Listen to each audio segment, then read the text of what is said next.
दोस्तों, बॉलीवुड में रामलीला, मस्ती जादे और ऐसी आशिकी जैसी कई लव स्टोरी वाली मूवी आ गई है।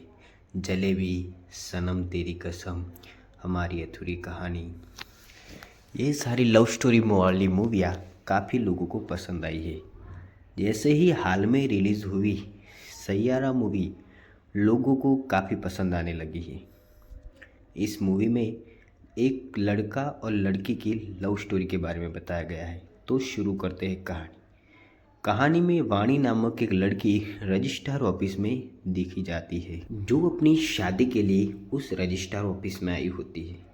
तभी उनका शौहर, जिनसे वो शादी करने वाली है, उनका कॉल आता है और वो कहता है कि उसे प्रमोशन मिलने के बाद वो वहाँ से बाहर जा रहा है। वाणी कहती है, मुझे बहुत गर्व है कि तुम तरक्की कर रहे हो। मैं कोई बात नहीं, मैं शादी की डेट एक दिन और कर देती है, लेकिन वो कहता है कि मुझे अब तुमसे शादी नहीं करनी है। वाणी ये बात सुनकर वहाँ बेहोश हो जाती है। अब आते हैं 6 महीने बाद। 6 महीने बाद वाणी काफ़ी डिप्रेशन में चली जाती है। तभी उसकी माँ उसे समझाती है कि बेटी, ऐसे डिप्रेशन में रहने से कुछ नहीं होता, अब तुम्हें नए शुरुआत करनी चाहिए। तभी वाणी की मुलाकात होती है हमारे हीरो से। वाणी उसे देख वहाँ से भाग जाती है और अपने इंटरव्यू देने के लिए पहुँच जाती है। क्रिश सिगरेट पीता हुआ आता है और तभी वो वाणी की बुक देखता है और उस बुक में से वो गाना पढ़ लेता है और अंदर जाकर वो बुक वो वाणी को दे देता है। वाणी उससे उसका नाम पूछता है, लेकिन वो अपना नाम नहीं बताता और उस कंपनी में रहे मैनेजर को पीटने लगता है और किसी बात पर झगड़ने लगता है। तब वो उसे मारते मारते उसका नाम बताता है कि मेरा नाम क्रिश कपूर है। तो हमारे हीरो का नाम इस मूवी में क्रिश कपूर था। लोग ये सब अपने मोबाइल में रिकॉर्ड कर लेते हैं। तभी क्रिश अपने साथी फ्रेंडों से झगड़ा कर लेता है और वो लोग वहाँ से चले जाते हैं और क्रिश और उसका एक दोस्त वो अकेले पड़ जाते हैं। तभी क्रिश खुद अकेला गाना गा लेता है और वो वाणी का लिखा हुआ गाना होता है। वो लोगों को काफ़ी पसंद आने लगता है और उसे गाने के बहुत बड़े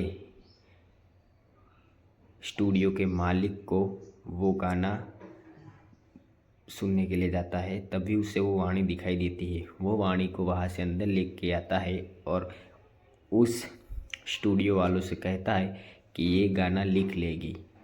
तो लोग उस पर भरोसा नहीं करते। तभी क्रिश कपूर ने गाना गाना शुरू कर देता है। तभी लोगों को वो गाना काफ़ी पसंद आने लगता है और सब लोग तालियां बजाते हैं और उसे वो कॉन्ट्रैक्ट दे देते हैं। वाणी और क्रिश दोनों मिलकर गाने की शुरुआत करते हैं, लेकिन वाणी डिप्रेशन में होने के कारण गाना नहीं लिख पाती। तो क्रिश उसे क्रिकेट ग्राउंड में लेके उसे डिप्रेशन से बाहर निकालता है और उसे गाना गाने के लिए कहता है। तभी वो वाणी गाना लिखती है और वो गाना गाता है और तभी रास्ते में उसके पापा का एक्सीडेंट होता है और वो उसके पापा को पुलिस स्टेशन से छुड़ा ले जाता है। जब पुलिस उसके पापा को उसके पास छोड़ने आती है तो क्रिश उनके साथ काफ़ी गंदा व्यवहार करता है। वाणी ये सब देख उसे अपनी सारी पास्ट के बारे में बताता है। तब क्रिश को लगता है कि मैंने बहुत गलत किया और वो उसके पापा को दारू के अड्डे से लेके उसे एक हॉस्पिटल में दाखिला दिला देता है। वाणी और क्रिश हॉस्पिटल में जाने के बाद हॉस्पिटल के डॉक्टर ने उन्हें हॉस्पिटल का बिल 20 लाख बताया। क्रिश ने 20 लाख के लिए वो कॉन्ट्रैक्ट साइन कर लिया, जिस कॉन्ट्रैक्ट में क्रिश का नाम नहीं आता और वो गाना कोई और गाएगा। तभी वाणी वहाँ आ जाती है और वो लोग प्यार में पड़ जाते हैं। वाणी उसको अपने दोस्तों को पास जाने को कहती है और वो दोस्त सब साथ मिल लेते हैं। तभी उसके मम्मी पापा वाणी और क्रिश को एक साथ देख लेते हैं और वाणी को उसकी मम्मी झगड़ने लगती है। तभी वाणी बेहोश हो जाती है और गिर जाती है। तो उसे हॉस्पिटल ले जाया जाता है। वाणी की माँ ने क्रिश से कहा कि तुम इससे शादी कर लो, ऐसे मत घूमो। तो क्रिश ने वाणी से कहा कि हम लोग शादी कर लेते हैं, लेकिन वाणी कहती है नहीं, पहले तुम अपना सपना पूरा करो। तभी क्रिश एक बहुत बड़ा स्टार बन जाता है और लोग काफ़ी उसे पसंद करने लगते हैं। दूसरी ओर डॉक्टर वाणी को बताता है कि तुम्हें धीरे धीरे भूलने की बीमारी लग गई है, और वाणी ये सब सुनकर काफ़ी घबरा जाती है। और तभी क्रिश वहाँ आता है और उसे बाहों में ले लेता है और कहता है अब हम साथ साथ चलेंगे, मैं तुमसे शादी करूँगा। तभी वाणी की लाइफ में उसका एक्स बॉयफ्रेंड आ जाता है और उसके साथ वो पब में चली जाती है। तभी क्रिश को दूसरी कंट्री में जाना होता है सिंगिंग के लिए, तो वाणी उसके कपड़े पैक कर देती है और उसे वहाँ से विदा कर देती है। तभी क्रिश को कुछ डाउट होने लगता है कि वाणी की तबीयत कुछ ठीक नहीं है, लेकिन वाणी उसे कुछ बताती नहीं है। तभी वाणी अपने एक्स बॉयफ्रेंड के साथ पब में चली जाती है और उसकी याददाश्त वापस आने लगती है और वो पीछे पीछे का सब भूल जाती है और आगे की बातें उसे याद आने लगती है और वो उससे झगड़ा करने लगती है। तभी वहाँ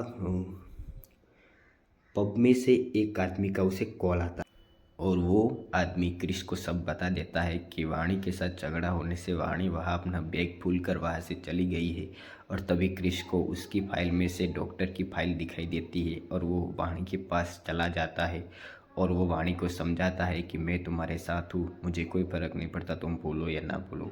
तभी उसकी माँ उन्हें बाहर जाने का सुझाव देती है जिससे वो रिलैक्स हो सके और उसे मेंटल स्ट्रेस ना लगे। तभी वो लोग वहाँ से बाहर घूमने चले जाते हैं और वो लोग काफ़ी मस्ती करते हैं। क्रिश वाणी का काफ़ी अच्छी तरह से ख्याल रखता है, वो एक छोटी बच्ची की तरह उसकी सार संभाल करता है और वो लोग काफ़ी बढ़िया तरह से वहाँ घूमते हैं और वो एकदम हैप्पी कपल की तरह रहते हैं। वाणी के साथ रह कर क्रिश अपना सारा काम भूल जाता है। उसको कई सारे कॉल आते हैं लेकिन वो नहीं उठाता। तभी रात को उसके दोस्त का वीडियो कॉल आया और उसने कहा कि यहाँ काफ़ी पब्लिक है, सिर्फ तुम्हारे लिए आई है, सब लोग तुम्हें देखना चाहते हैं। और ये बात वाणी सुन लेती है और वाणी उसे कहती है कि तुम मेरी वजह से अपना करियर ख़त्म मत करो, और उसे वहाँ से सिंगिंग कॉन्टेस्ट में भाग लेने के लिए वो लोग वहाँ से चले जाते हैं। तभी वहाँ वाणी को अपना एक्स दिखने से कारण वाणी फिर से अपनी याददाश्त भूल जाती है और उसके साथ बात करने लगती है और वाणी का एक्स उसे इस्तेमाल करना चाहता है। तभी वहाँ क्रिश आ जाता है और क्रिश और वाणी के एक्स की काफ़ी लड़ाई होती है, वो लोग काफ़ी झगड़ते हैं।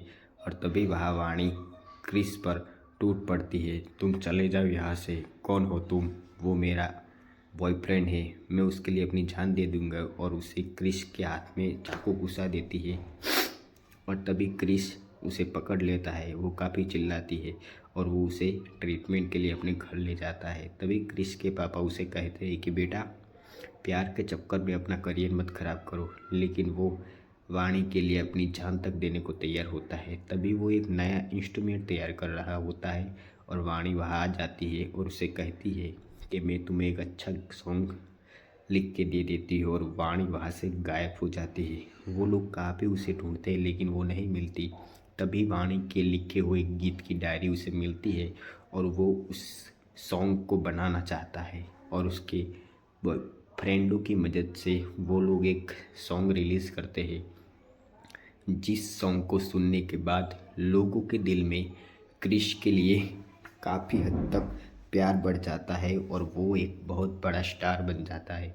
वो हर राज्य में अपना सिंगिंग कॉन्टेस्ट रखता है और वो सारी जगह पे वो गाना वायरल कर देते हैं ताकि वाणी उसे सुन सके और उसके पास आ जाए, लेकिन वाणी का कोई पता नहीं चल रहा है। तभी लंदन में उनका कॉन्टेस्ट होता है और वहाँ करोड़ों रुपए खर्च करके वो कंटेंट बनाया गया है और तभी उसे रील के माध्यम से वाणी दिखाई देती है। वो वाणी को देखकर अपना सारा काम काज छोड़कर वहाँ से वो वाणी को ढूंढने के लिए चला जाता है और उनके दोस्त वहाँ की लोकेशन ट्रेस करके उसे वाणी का पता बता देते हैं और क्रिश अपने मैनेजिंग डायरेक्टर को धक्का देकर वहाँ से चला जाता है और वो वाणी के एक अनाथ आश्रम में होती है। वहाँ जाके वो वाणी से मिलने जाता है। तभी उस आश्रम की वार्डन उसे कहती है कि क्रिश कपूर, वाणी तुम्हारे बारे में काफ़ी बोलती थी और उसने मुझे एक चिट्ठी दी है। और वो चिट्ठी पढ़ता है और वाणी के पास जाता है। तब तक वाणी सारी याददाश्त भूल चुकी होती है और वो कुछ याद नहीं होता है। तभी क्रिश उसे क्रिकेट खेलने ले जाता है और उसे याद करने के लिए कहता है। वो काफ़ी मेहनत करने के बाद वाणी को सब याद आ जाता है और Vani Krish Kapoor I love you, Krish Kapoor I love you ऐसा बोलती है। तो वो क्रिश की आंखों से आंसू निकल आते हैं और वो दोनों एक दूसरे के प्यार में वापस आ जाते हैं और वाणी और क्रिश वापस से एक दूसरे के लिए जुड़ जाते हैं। और इसी के साथ हमारी कहानी की समाप्ति होती है और लास्ट में वाणी और क्रिश लंदन के सबसे बड़े सिंगिंग कॉन्टेस्ट में भाग लेते हैं और वो सारी दुनिया के सामने वो सॉन्ग गाता है। सैयारा तू तो बदला नहीं है, मौसम बड़ा फार उठा हुआ है। सैयारा तू तो बदला नहीं है, मौसम बड़ा था रूठा हुआ।